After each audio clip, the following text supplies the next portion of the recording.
दिनांक 27 ऑगस्ट रोजी रात्री 10 वाजेला आम्ही पोलीस स्टेशनला असताना डांबुर्णी गावातील एका व्यक्तीने आम्हाला माहिती दिली की कोळनावी गावचे सरपंच विकास उर्फ गोटू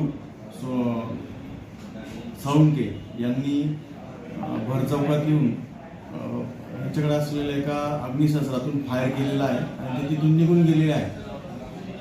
तर बातमी ऐकून आम्ही तत्काळ स्टाफसह आम्ही घटनास्थळी रवाना झालो. घटनास्थळाच्या आजूबाजूला आम्ही विचारपूस केली, पण आम्हाला लागलीच जास्त काही माहिती मिळत नव्हती.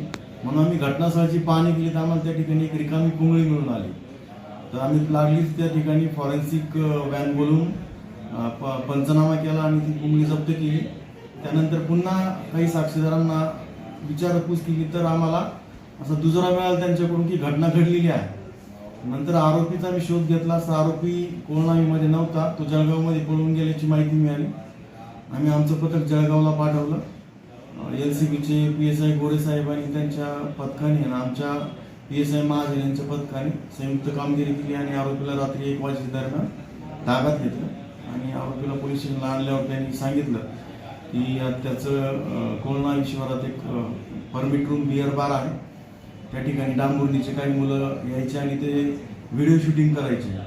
आणि या आरोपी जो आहे गोटू उर्फ विकास जगन्नाथ सोळुंके राहणार कोळनावी याला ते त्रास द्यायचे. तर हा जो आरोपी आहे हा सध्या कोळनावी ग्रामपंचायतचा विद्यमान सरपंच आहे. आणि या मुलांच्या त्रासाला उत्तर देण्यासाठी किंवा त्यांच्यावर एक दहशत निर्माण करण्यासाठी त्यांच्याच गावात जाऊन भर चौकात त्याने अशा प्रकारे देशी कट्ट्यातून फायर केलेला आहे. त्यांनी गुन्ह्याची कबुली दिलेली आहे.